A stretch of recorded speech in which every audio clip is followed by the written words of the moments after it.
ആദിയിൽ വചനമുണ്ടായിരുന്നു, വചനം ദൈവത്തോടു കൂടിയായിരുന്നു, വചനം ദൈവമായിരുന്നു. അവൻ ആദിയിൽ ദൈവത്തോടു കൂടിയായിരുന്നു. സമസ്തവും അവനിലൂടെ ഉണ്ടായി, ഒന്നും അവനെ കൂടാതെ ഉണ്ടായിട്ടില്ല. അവനിൽ ജീവനുണ്ടായിരുന്നു, ആ ജീവൻ മനുഷ്യരുടെ വെളിച്ചമായിരുന്നു. ആ വെളിച്ചം ഇരുളിൽ പ്രകാശിക്കുന്നു, അതിനെ കീഴടക്കുവാൻ ഇരുളിന് കഴിഞ്ഞില്ല. തൻ്റെ പ്രബോധനങ്ങളാൽ നമ്മെ ജ്ഞാനികളാക്കുന്ന സകലത്തിൻ്റെയും നാഥനായ ദൈവം വാഴ്ത്തപ്പെട്ടവനാകട്ടെ. ഞങ്ങളുടെ കർത്താവായ ദൈവമേ, അങ്ങയുടെ ജീവദായകവും ദൈവീകവുമായ തിരുവചനങ്ങളുടെ മധുരസ്വരം ശ്രവിക്കുന്നതിനും ഗ്രഹിക്കുന്നതിനും ഞങ്ങളുടെ ബുദ്ധിയെ പ്രകാശിപ്പിക്കണമേ. അങ്ങയുടെ വിശുദ്ധമായ പ്രബോധനത്താൽ ഞങ്ങളെ ജ്ഞാനികളാക്കണമേ. ഞങ്ങളുടെ ഇരുളടഞ്ഞ ജീവിതത്തെ അങ്ങയുടെ വചന വെളിച്ചത്താൽ പ്രകാശിപ്പിക്കണമേ. അങ്ങയുടെ വചനങ്ങളാൽ ഞങ്ങളുടെ മനസ്സിനെ ജ്വലിപ്പിക്കണമേ. ആമേൻ. 34-ാം ദിവസം പെസഹ ആചരണം. ഇന്നേ ദിവസം നമ്മൾ പുറപ്പാടിൻ്റെ പുസ്തകം 12-ാം അധ്യായം, ലേവ്യരുടെ പുസ്തകം 9-ാം അധ്യായം, 114-ാം സങ്കീർത്തനം എന്നിവ വായിക്കുന്നു. കർത്താവ് ഈജിപ്തിൽ വെച്ച് മോശയോടും അഹ്റോനോടും അരുൾ ചെയ്തതനുസരിച്ച് ഇസ്രായേൽ ജനത പെസഹ ആചരിച്ചു. അന്നേ ദിവസം ഈജിപ്ത് നാട്ടിലെ ഓരോ ആദ്യജാതനെയും കർത്താവ് അർദ്ധരാത്രിയിൽ സംഹരിച്ചതിനെ തുടർന്ന് ഫറവോ ഇസ്രായേല്യരെ വിട്ടയക്കുന്നു. 430 വർഷത്തെ വാസത്തിനു ശേഷം ഇസ്രായേൽ ജനത ഈജിപ്തിൽ നിന്നും വാഗ്ദത്ത ദേശത്തേക്കുള്ള പലായനം തുടങ്ങുന്നു. പുറപ്പാടിൻ്റെ പുസ്തകം 12-ാം അധ്യായം. പെസഹ ആചരണ നിർദ്ദേശങ്ങൾ. കർത്താവ് ഈജിപ്ത് ദേശത്ത് വെച്ച് മോശയോടും അഹ്റോനോടും ഇപ്രകാരം അരുൾ ചെയ്തു: ഈ മാസം നിങ്ങൾക്ക് മാസങ്ങളുടെ തുടക്കമായിരിക്കണം. അത് നിങ്ങൾക്ക് വർഷത്തിലെ മാസങ്ങളുടെ ആദ്യത്തേതായിരിക്കും. ഇസ്രായേൽ സമൂഹത്തോട് മുഴുവൻ നിങ്ങൾ ഇപ്രകാരം പറയുവിൻ: ഈ മാസത്തിൻ്റെ 10-ാം ദിവസം അവർ ഓരോ പിതൃകുടുംബത്തിനും ഒരാട്ടിൻകുട്ടിയെ ഭവനത്തിന് ഒരാട്ടിൻകുട്ടി വീതം തങ്ങൾക്കായി എടുക്കണം.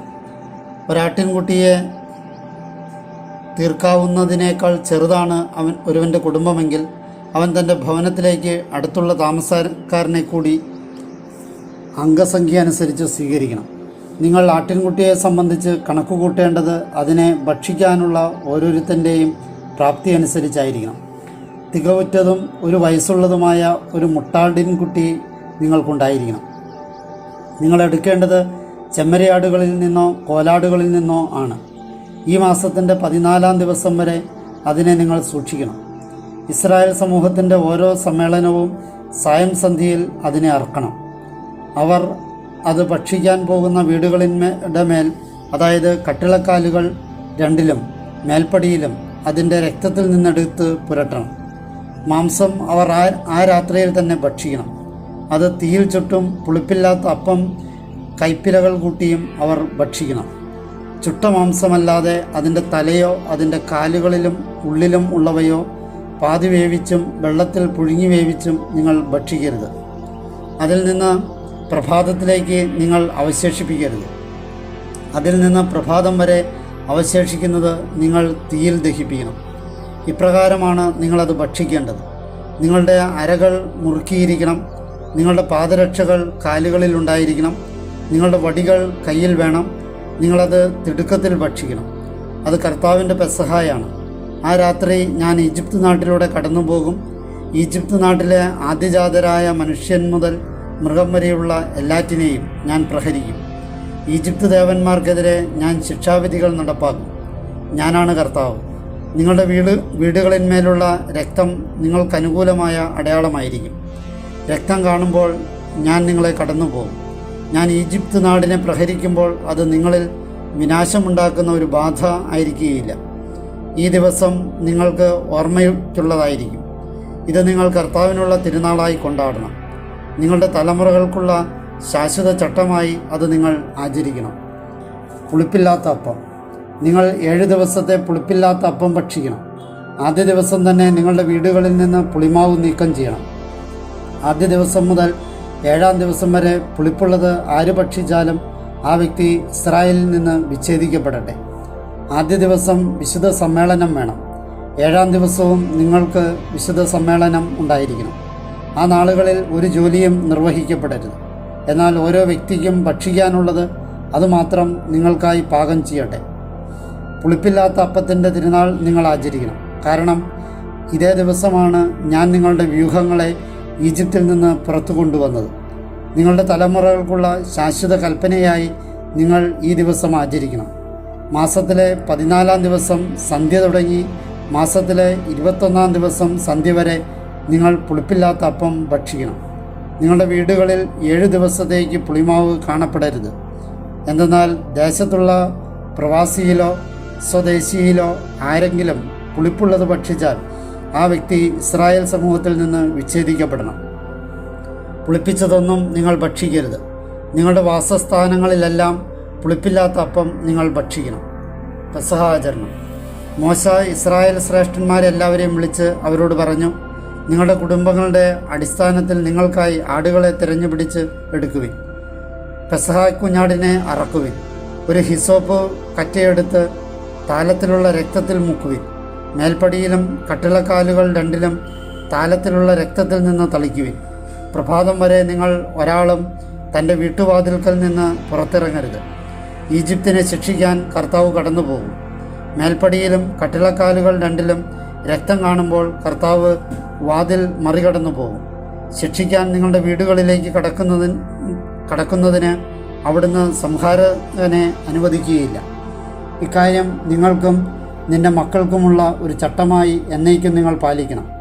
കർത്താവ് വാഗ്ദാനം ചെയ്തിട്ടുള്ളതുപോലെ അവിടുന്ന് നിങ്ങൾക്ക് തരാനിരിക്കുന്ന സ്ഥലത്ത് നിങ്ങൾ ചെന്നെത്താനിടയാകുമ്പോൾ ഈ ശുശ്രൂഷ നിങ്ങൾ അനുഷ്ഠിക്കണം. നിങ്ങളെ സംബന്ധിച്ച് ഈ ശുശ്രൂഷ എന്താണെന്ന് നിങ്ങളുടെ മക്കൾ നിങ്ങളോട് ചോദിക്കാനിടയാകുമ്പോൾ നിങ്ങൾ പറയണം, ഈജിപ്തിലുണ്ടായ ഇസ്രായേല്യരുടെ ഭവനങ്ങൾ മറികടന്നു പോവുകയും ഈജിപ്തിനെ പ്രഹരിച്ചപ്പോൾ നമ്മുടെ ഭവനങ്ങളെ വിമോചിപ്പിക്കുകയും ചെയ്ത കർത്താവിനുള്ള പെസഹ ബലിയാണിത്. അപ്പോൾ ജനം കുമ്പിട്ടു, അവർ ആരാധിച്ചു. ഇസ്രായേല്യർ പോയി കർത്താവ് മോശയോടും അഹ്റോനോടും കൽപ്പിച്ച പ്രകാരം പ്രവർത്തിച്ചു. അങ്ങനെ തന്നെ അവർ ചെയ്തു. നിർണായക സംഭവങ്ങൾ. സിംഹാസനത്തിലിരിക്കുന്ന ഫറവോയുടെ ആദ്യജാതൻ മുതൽ കാരാഗ്രഹത്തിലുള്ള തടവുകാരൻ്റെ ആദ്യജാതൻ വരെ ഈജിപ്ത് നാട്ടിലെ ഓരോ ആദ്യജാതനെയും മൃഗങ്ങളുടെ ഓരോ കടിഞ്ഞൂലിനെയും അർദ്ധരാത്രിയിൽ കർത്താവ് സംഹരിച്ചു. രാത്രിയിൽ ഫറവോ അവനും അവൻ്റെ എല്ലാ സേവകരും ഈജിപ്ത് മുഴുവനും ഉണർന്നു. ഈജിപ്തിൽ വലിയ നിലവിളിയുണ്ടായി. കാരണം മരിച്ചവനില്ലാത്ത ഒരു വീടും അവിടെ ഇല്ലായിരുന്നു.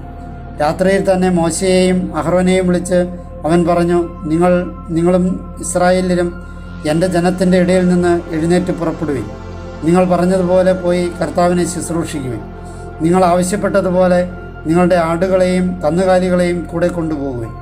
എന്നെ അനുഗ്രഹിക്കുകയും ചെയ്യും.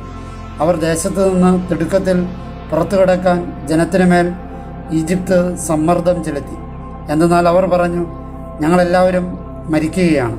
കുഴച്ച മാവ് പുളിക്കുന്നതിന് മുമ്പ് കുഴമാവുള്ള പാത്രങ്ങൾ തങ്ങളുടെ തുണികളിൽ പൊതിഞ്ഞ് ജനം തോളിൽ വഹിച്ചു. മോശയുടെ വാക്കനുസരിച്ച് ഇസ്രായേല്യർ പ്രവർത്തിച്ചു. അവർ ഈജിപ്തുകാരോട് സ്വർണ്ണ ഉരുപ്പിടികളും വെള്ളി ഉരുപ്പിടികളും വസ്ത്രങ്ങളും ആവശ്യപ്പെട്ടു.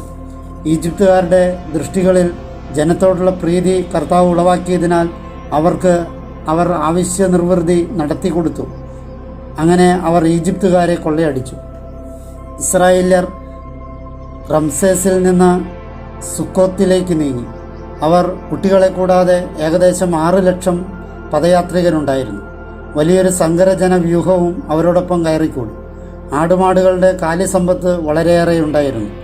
ഈജിപ്തിൽ നിന്ന് അവർ കൊണ്ടുപോന്ന മാവ് പുളിപ്പിക്കാത്തതായിരുന്നതിനാൽ അവർ പുളിപ്പില്ലാത്ത അപ്പങ്ങൾ ചുട്ടു. ഈജിപ്തിൽ നിന്ന് ബഹിഷ്കൃതരായതിനാൽ അവർക്ക് സാവകാശമുണ്ടായിരുന്നില്ല. തങ്ങൾക്കായി പാഥേയം പോലും അവർ തയ്യാറാക്കിയുമില്ല. ഇസ്രായേല്യർ ഈജിപ്തിൽ താമസിച്ച കാലം 430 വർഷമായിരുന്നു.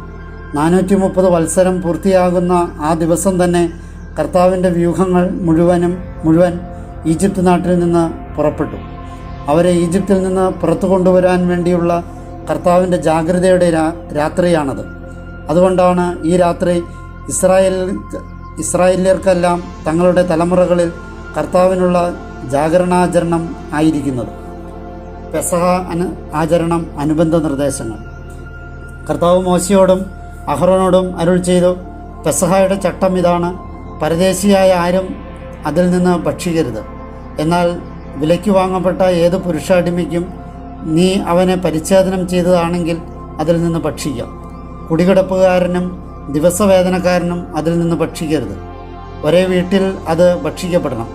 മാംസത്തിൽ അല്പവും വീടിന് പുറത്തേക്ക് കൊണ്ടുപോകരുത്. അതിൻ്റെ എല്ല് നിങ്ങൾ ഒടിക്കരുത്. ഇസ്രായേൽ സമൂഹം മുഴുവൻ അത് ആചരിക്കണം. നിന്നോടൊത്ത് തൽക്കാലം വസിക്കാനിടയാകുന്ന ഒരു പ്രവാസി കർത്താവിൻ്റെ പെസഹ ആചരിക്കുന്ന പക്ഷം അവനോടൊപ്പമുള്ള ഓരോ ആണും പരിച്ഛേദനമേൽക്കണം. തുടർന്ന് അത് ആചരിക്കാൻ അവന് അണയാം. അവൻ തദ്ദേശീയനെ പോലെയായിരിക്കും. എന്നാൽ ഒരു അപരിച്ഛേദനം അതിൽ നിന്ന് ഭക്ഷിക്കരുത്. സ്വദേശിക്കും നിങ്ങളുടെ ഇടയിൽ തൽക്കാലം വസിക്കുന്ന പ്രവാസിക്കും ഒരു നിയമമേ ഉണ്ടാകാവൂ. ഇസ്രായേല്യരെല്ലാവരും കർത്താവ് മോശയോടും അഹ്റോനോടും കൽപ്പിച്ച പ്രകാരം പ്രവർത്തിച്ചു. അങ്ങനെ തന്നെ അവർ ചെയ്തു. ഈ ദിവസം തന്നെയാണ് കർത്താവ് ഇസ്രായേല്യരെ വ്യൂഹങ്ങളായി ഈജിപ്ത് നാട്ടിൽ നിന്ന് പുറത്തു കൊണ്ടുവന്നത്. ലേവ്യരുടെ പുസ്തകം 9-ാം അധ്യായം. പൗരോഹിത്യ ശുശ്രൂഷ.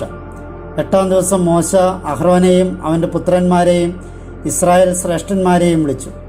അവൻ അഹ്റോനോട് പറഞ്ഞു, കാലിക്കിടാവായ ഒരു തികവുറ്റ കാളക്കുട്ടിയെ പാപമുക്തിയാഗത്തിനായും ഒരു മുട്ടാടിനെ ഹോമയാഗത്തിനായും നിനക്കായി എടുത്ത് കർത്താവിൻ്റെ മുമ്പിൽ കാഴ്ചവെക്കുക. ഇസ്രായേല്യരോട് നീ ഇപ്രകാരം നിർദ്ദേശിക്കുക: പാപമുക്തിയാഗത്തിന് ഒരു കോലാട്ടിൻമുട്ടനെയും ഹോമയാഗത്തിന് തികവുറ്റതും ഓരോ വയസ്സുള്ളതുമായ കാളക്കുട്ടിയെയും ചെമ്മരിയാടിനെയും നിങ്ങളെടുക്കുവിൻ. സമാധാനയാഗമായി കർത്താവിൻ്റെ മുമ്പിൽ ബലിയർപ്പിക്കാൻ ഒരു കാളയും ഒരു മുട്ടാടും എണ്ണ ചേർത്ത ഒരു ധാന്യയാഗവും വേണം. എന്തെന്നാൽ കർത്താവ് ഇന്ന് നിങ്ങൾക്ക് പ്രത്യക്ഷപ്പെടും. മോശ കൽപ്പിച്ചത് അവർ സമാഗമ കൂടാര മുഖത്ത് കൊണ്ടുവന്നു. സമൂഹം മുഴുവനും അടുത്തുവന്ന് കർത്തൃസന്നിധിയിൽ നിലകൊണ്ടു. അനന്തരം മോശ പറഞ്ഞു, നിങ്ങൾ ചെയ്യണമെന്ന് കർത്താവ് കൽപ്പിച്ച കാര്യം ഇതാണ്. അപ്പോൾ കർത്താവിൻ്റെ മഹത്വം നിങ്ങൾക്ക് പ്രത്യക്ഷപ്പെടും. മോശ അഹ്റോനോട് പറഞ്ഞു, ബലിപീഠത്തെ സമീപിച്ച് നിന്റെ പാപമുക്തിയാഗവും ഹോമയാഗവും നിറവേറ്റുക. അങ്ങനെ നിന്നെപ്രതിയും ജനത്തെപ്രതിയും പരിഹാരമനുഷ്ഠിക്കുക. ജനത്തിൻ്റെ കാണിക്കയർപ്പിച്ച് അവർക്ക് വേണ്ടി പരിഹാരമനുഷ്ഠിക്കുക. കർത്താവ് കൽപ്പിച്ചതുപോലെയാണിത്. അഹ്റോൻ ബലിപീഠത്തെ സമീപിച്ച് തനിക്ക് വേണ്ടിയുള്ള പാപമുക്തിയാഗത്തിൻ്റെ കാളക്കുട്ടിയെ അറുത്തു. അഹ്റോൻ്റെ പുത്രന്മാർ രക്തം അവൻ്റെ അടുത്ത് കൊണ്ടുവന്നു. അവൻ അതിൻ്റെ വിരൽ രക്തത്തിൽ മുക്കി ബലിപീഠത്തിൻ്റെ കൊമ്പുകളിൽ പുരട്ടി. രക്തം ബലിപീഠത്തിൻ്റെ ചുവട്ടിലേക്ക് ഒഴിച്ചു. പരിഹാര യാഗമൃഗത്തിൻ്റെ മേധസ്സും വൃക്കകളും കരളിൽ നിന്നുള്ള കൊഴുപ്പുപാളിയും ബലിപീഠത്തിൽ അവൻ ധൂമിച്ചു. കർത്താവ് മോശയോട് കൽപ്പിച്ചതുപോലെയാണിത്. എന്നാൽ മാംസവും തോലും പാളയത്തിനു വെളിയിൽ അവൻ അഗ്നിയിൽ ദഹിപ്പിച്ചു. ഹോമയാഗത്തിനുള്ള മൃഗത്തെ അവൻ അറുത്തു. അഹ്റോൻ്റെ പുത്രന്മാർ രക്തം അവൻ്റെ പക്കലെത്തിച്ചു. അവൻ അത് ബലിപീഠത്തിന്മേൽ ചുറ്റും തളിച്ചു. കഷ്ണങ്ങളായി ഹോമയാഗമൃഗത്തെയും അതിൻ്റെ തലയും അവർ അവൻ്റെ പക്കലെത്തിച്ചപ്പോൾ അവൻ ബലിപീഠത്തിന്മേൽ ധൂമിച്ചു. ആന്തരാവയവവും കാൽവണ്ണകളും അവൻ കഴുകി ബലിപീഠത്തിൽ ഹോമയാഗത്തിന്മേൽ ധൂമിച്ചു. അതിനുശേഷം അവൻ ജനത്തിൻ്റെ കാണിക്ക അർപ്പിച്ചു. ജനത്തിനു വേണ്ടിയുള്ള പാപമുക്തിയാഗത്തിൻ്റെ കോലാടിനെ എടുത്ത് ആദ്യത്തേതുപോലെ അതിനെ അറക്കുകയും പാപപരിഹാരമാക്കുകയും ചെയ്തു. അനന്തരം ഹോമയാഗവസ്തു കൊണ്ടുവന്ന് ക്രമപ്രകാരം അവനത് അർപ്പിച്ചു. പ്രഭാത ഹോമയാഗത്തിന് പുറമെ അവൻ ധാന്യയാഗവസ്തു കൊണ്ടുവന്ന് അതിൽ നിന്ന് തൻ്റെ ഉള്ളം കൈ നിറച്ച് ബലിപീഠത്തിന്മേൽ ധൂമിച്ചു. തുടർന്ന് ജനത്തിനു വേണ്ടിയുള്ള സമാധാന ബലിമൃഗമായ കാളയെയും മുട്ടാടിനെയും അവൻ അറുത്തു. രക്തം അഹ്റോൻ്റെ പുത്രന്മാർ അവൻ്റെ പക്കലെത്തിച്ചു. അവനത് ബലിപീഠത്തിന്മേൽ ചുറ്റും തളിച്ചു. കാളയിൽ നിന്ന് മേധസ്സുകളും മുട്ടാടിൽ നിന്ന് കൊഴുത്ത വാലും നെയ്യാവരണവും വൃക്കകളും കരളിൻ്റെ കൊഴുപ്പുപാളിയും നെഞ്ചിന്മേലുള്ള മേധസ്സുകളും അവർ കൂട്ടിവെച്ചു. ബലിപീഠത്തിന്മേൽ അവൻ മേധസ്സുകൾ ധൂമിച്ചു. നെഞ്ചും വലത്തെ കുറകും അഹ്റോൻ കർത്തൃസന്നിധിയിൽ നിരാജനം ഒഴിഞ്ഞു. മോശ കൽപ്പിച്ചതുപോലെയാണിത്. അനന്തരം അഹ്റോൻ ജനത്തിനു നേരെ തൻ്റെ കൈകളുയർത്തി അവരെ അനുഗ്രഹിച്ചു. പാപമുക്തിയാഗവും ഹോമയാഗവും സമാധാനയാഗങ്ങളും അർപ്പിച്ചിട്ട് അവൻ ഇറങ്ങി വന്നു. മോശയും അഹ്റോനും സമാഗമ കൂടാരത്തിലേക്ക് പോയി. അവർ പുറത്തുനിന്ന് ജനത്തെ ആശീർവദിച്ചു. അപ്പോൾ കർത്താവിൻ്റെ മഹത്വം ജനത്തിനെല്ലാം പ്രത്യക്ഷമായി. കർത്താവിൻ്റെ സന്നിധിയിൽ നിന്ന് അഗ്നി പുറപ്പെട്ട് ബലിപീഠത്തിൽ വെച്ച് ഹോമയാഗ വസ്തുവും മേധസ്സുകളും വിഴുങ്ങി. ജനമെല്ലാം അത് കണ്ട് ആർപ്പ് വിളിച്ച് മുഖം മുട്ടെ പ്രണമിച്ചു. 114 സങ്കീർത്തനം ഇസ്രായേലിൻ്റെ പുറപ്പാടനുഭവം. ഇസ്രായേൽ ഈജിപ്തിൽ നിന്ന് യാക്കോബിൻ്റെ ഭവനം അന്യഭാഷാ ജനത്തിൽ നിന്ന് പുറപ്പെട്ടപ്പോൾ യൂദ അവിടുത്തെ വിശുദ്ധ സ്ഥലമായി തീർന്നു. ആയിരുന്നു അവിടുത്തെ ഭരണപ്രദേശങ്ങൾ. കടൽ ഒന്ന് നോക്കിയിട്ട് ഓടിയകന്നു. ജോർദാൻ പിൻവലിഞ്ഞു. പർവ്വതങ്ങൾ മുട്ടാടുകളെപ്പോലെയും കുന്നുകൾ കുഞ്ഞാടുകളെപ്പോലെയും തുള്ളിച്ചാടി. സമുദ്രമേ, നിനക്കെന്തു പറ്റി? നീ ഓടി അകലുകയാണല്ലോ. ജോർദാനെ, നീ പിൻവാങ്ങുകയാണല്ലോ. പർവ്വതങ്ങളെ, നിങ്ങൾ മുട്ടാടുകളെപ്പോലെ, കുന്നുകളെ, നിങ്ങൾ കുഞ്ഞാടുകളെപ്പോലെ തുള്ളിച്ചാടുകയാണല്ലോ. നാഥൻ്റെ സാന്നിധ്യത്താൽ, യാക്കോബിൻ്റെ സർവേശ്വരൻ്റെ സാന്നിധ്യത്താൽ ഭൂമിയെ വിറകൊള്ളുക. പാറയെ ജലാശയമാക്കുന്നവനാണ് അവിടുന്ന്, തീക്കല്ല് തൻ്റെ നീരുറവയാക്കുന്നവനും.